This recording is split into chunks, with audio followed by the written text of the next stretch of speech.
when I got the Divine Matrix, I thought, let me look through this, and I couldn't put it down simply because it is exactly that. Because most of our listeners, Greg, aren't going to be like you. They're not going to travel the world looking for this. They're not going to read every biblical text. They're not going to. They may want to, but chances are they won't. But something like picking up the Divine Matrix, for instance, you don't have to. You actually can benefit from Greg traveling the world, and you see this, and you see how, first of all, how scientifically true this is, and second, how you can apply it to your life immediately. Whether you're sitting at your cubicle, you're sitting in traffic, that you actually do have this power that, Jesus was talking about 2,000 years, and they were talking about thousands of years before him, and this power that you have to create and shape your reality at every given moment. Well, and the way that is coming about, for a lot of people, they'd like to believe it, they want to believe it, and they say, how can something like the non-physical experience of a belief in our heart affect our physical world? And this is where the new studies are just so fascinating. What we know, Steve, is the world around us is made of energy. Everyone knows that. Primarily electrical and magnetic fields that come from this quantum stuff that holds everything together. So we can think of the world as largely electrical and magnetic fields of information. And this is where it gets really interesting, because in our bodies, the largest generator of electrical and magnetic information in our body is the human heart. It's not the brain. And this surprises a lot of people. The brain creates electrical and magnetic fields, and we all know that, but what people don't often know is that the heart has about 100 times the power of the brain to create electrical fields, and over 5,000 times the power of the brain to create magnetic fields.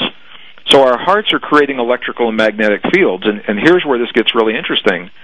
Our own physics, you can go to any standard physics text, and the text will tell you if you change the electrical information in the field of our world, or you change the magnetic information, you change the atoms in that field.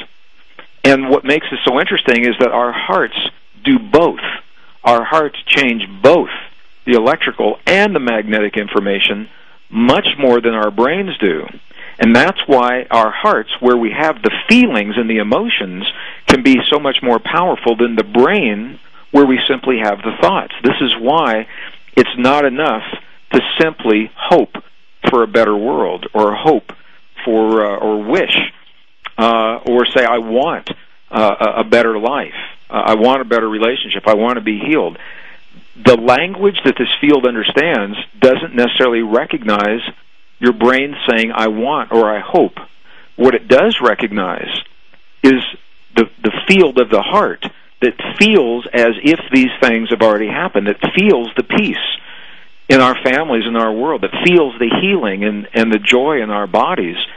And when our hearts feel those things, we're literally creating the belief waves, the electrical and the magnetic waves that are changing the stuff we're made of, and they're changing the stuff our world is made of. And I think this is the great message of our masters in the past that they tried to convey. And where this is so important now is that the best minds of our time tell us that we're at this pivotal point in human history where we've got to make some choices right now that are either going to affirm or deny our survival as a species on this planet.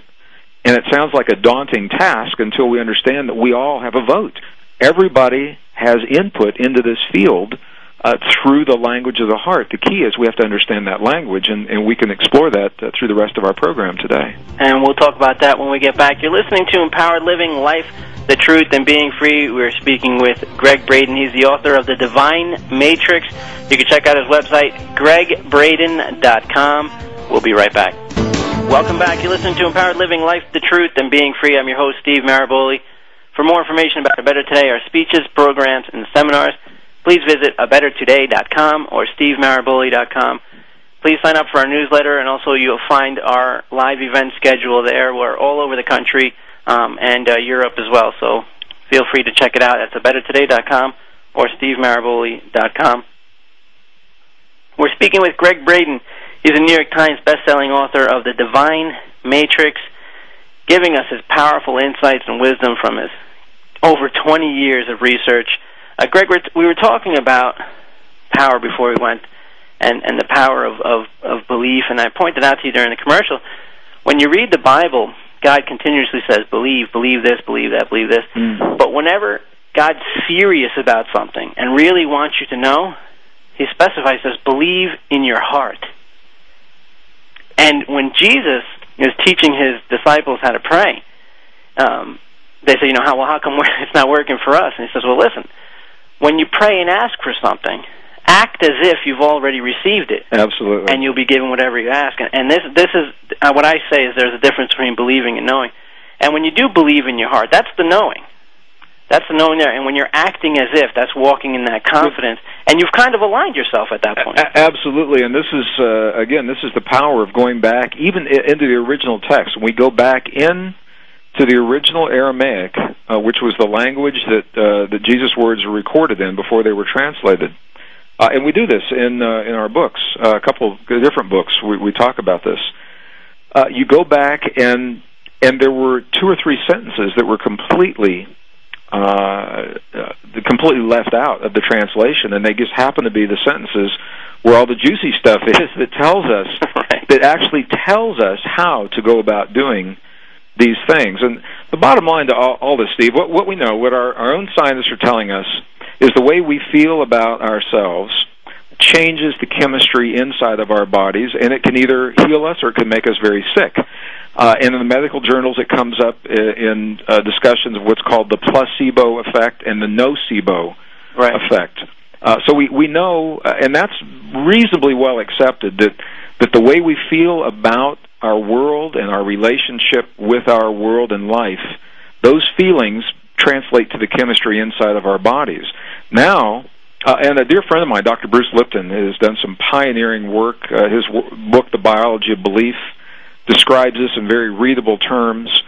He and I tour together all over the world, and our work dovetails very well because it's the same beliefs that change what's happening inside of our bodies. Now our document is changing what happens outside of our bodies, and this is where science and spirituality, where that line gets a little fuzzy, because it says that the world around us, this quantum essence, these fields of energy, can be influenced. They can be changed by changing the way we feel about what's happening in our world.